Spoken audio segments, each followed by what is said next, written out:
치가 있고 안면마비가 있고 자율신경 부조증이 있고 또 자가면역 질환도 있는 경우, 또 편두통이 심한 경우가 있습니다. 편두통 하면은 스트레스입니다. 스트레스를 받게 되면 편두통이 많이 오게 됩니다. 불안하고 초조해서 잘 놀란다 그러면 편두통의 원인이 쓸개가 약하거나 담이 약하구나, 잘 놀라거나, 촉사이경, 무슨 일이든지 깜짝깜짝 놀라거나.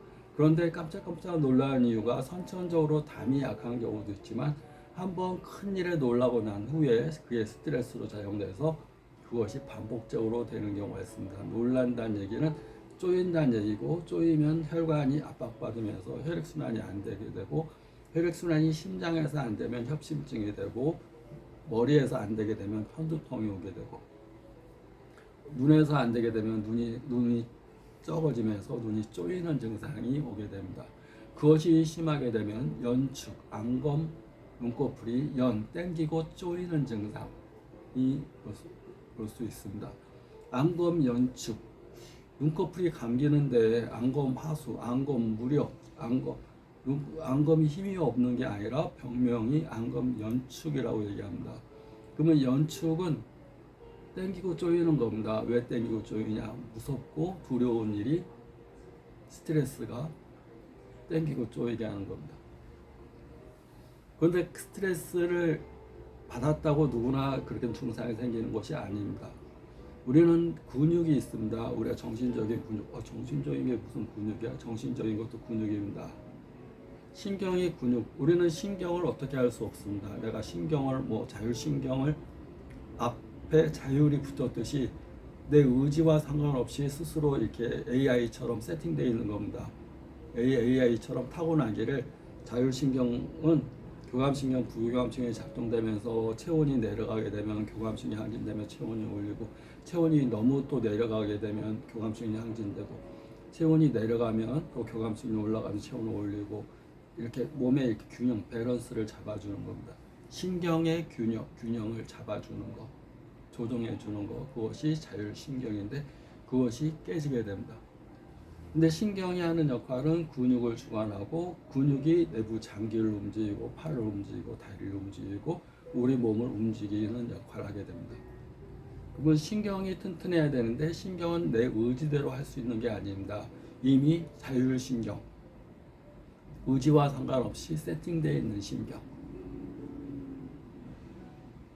그러면 근육은 내가 쓸 수 있는 근육이 있습니다. 외부적인 팔다리 근육이라든가 얼굴 웃는 근육이라든가 쓸 수가 있는 근육입니다. 외부적인 근육을 튼튼하게 하면 신경이 튼튼해집니다. 위장이 약해서 신경이 예민해서 위장이 쪼이는 경우도 허벅지 운동, 스쿼시 운동, 걷기 운동을 해서 위장이 움직이는 근육을 튼튼하게 되면, 스트레스를 잘 받아서 자꾸 이렇게 쪼이는 사람도 위장 근육을 움직이는 운동을 자꾸 하게 되면 신경의 혈액 공급이 잘 되면서 신경도 튼튼해집니다. 그러니까 근육을 통해서 근육을 키우면 신경도 튼튼해집니다. 결국 신경이 약하고 예민한 사람한테 필요한 것은 근육 운동입니다. 근데 근육 운동을 할 때 근육은 그냥 커지지 않습니다. 근육은 고통을 통해서 커집니다. 사람들은 고통을 무서워하고 피하려고 합니다. 고통 자체를 스트레스라고 생각하는 경우가 있습니다. 그래서 고통은 스트레스야. 고통은 아픈 거니까 무서워해야 돼. 침은 아프니까, 주사는 아프니까, 치과 가면 아프니까, 뭔가 아프면 안 하려는 게 있습니다. 근데 근육의 대가는, 모든 것은 대가를 치러야 되는데 근육을 키우는 대가는 고통입니다. 나를 아프게 했던 고통이 내가 그만큼 성장하는, 근육이 커지는 계기가 되는 겁니다. 하루를 보면 하루를 반복적으로 맨날 똑같은 생활로 살아가게 됩니다. 물론 매일 다르지만 업무적인 일을 할 때는 똑같습니다. 매일 똑같은 일을 하는 것, 그것은 우리가 그걸 통해서 근육을 키우는 거나 마찬가지입니다. 지루함이 아니라 근육을 키우는 거다. 우리가 헬스를 할 때 똑같은 동작을 반복하면서 10번까지는 전혀 안 아팠었는데 15번 하니까 아프기 시작하고, 20번 하니까 이제 힘들어지고, 25번 하니까 막 고통이 옵니다. 고통이 왔을 때 다음 날 보면 여기가 빵빵해져 있습니다. 막 여기도 빵빵해져 있고 빵빵.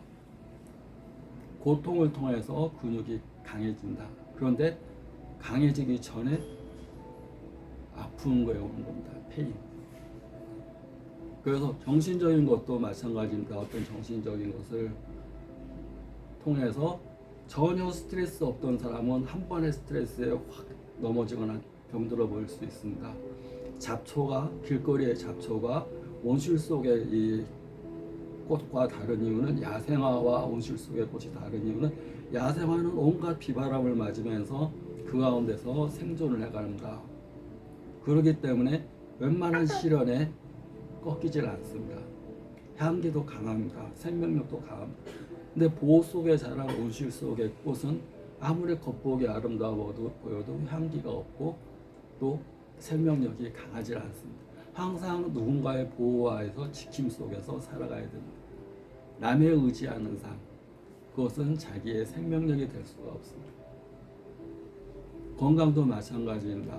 아플 때마다 책상 위에 약을 왕창 갖다 놓고 그때마다 이 진통제 먹고 소염제 먹고 이렇게 해서는 내부 장기가 다 병들어갑니다. 세상에 무서운 독이 여러 가지가 있는데 약의 중독도 굉장히 무서운 겁니다. 한약이 아니라 그 뭔가 이렇게 자연 생명력을 살려주는 약이 아니라 그때그때의 통증을 대증요법으로 치료하는 약, 특히 누구나 아는 마약성 진통제를 상복하게 되면 내 몸이 어떻게 변할지 누구도 모릅니다. 왜냐하면 약에는 보편성이 있는 게 아니라 차별성이 있는 겁니다. 누구한테는 아무런 부작용이 없을 수 있지만 상대적으로 누구한테는 굉장히 큰 부작용이 있을 수 있습니다. 세상의 모든 일이 다 그렇습니다. 누구한테는 아무런 상처를 입히지 않지만 누구한테는 그걸 통해서 사람이 각성하는 경우도 있고 그걸 통해서 사람이 폐인이 되는 경우도 있습니다. 똑같은 건데 질병도 마찬가지입니다. 이어 설명하겠습니다.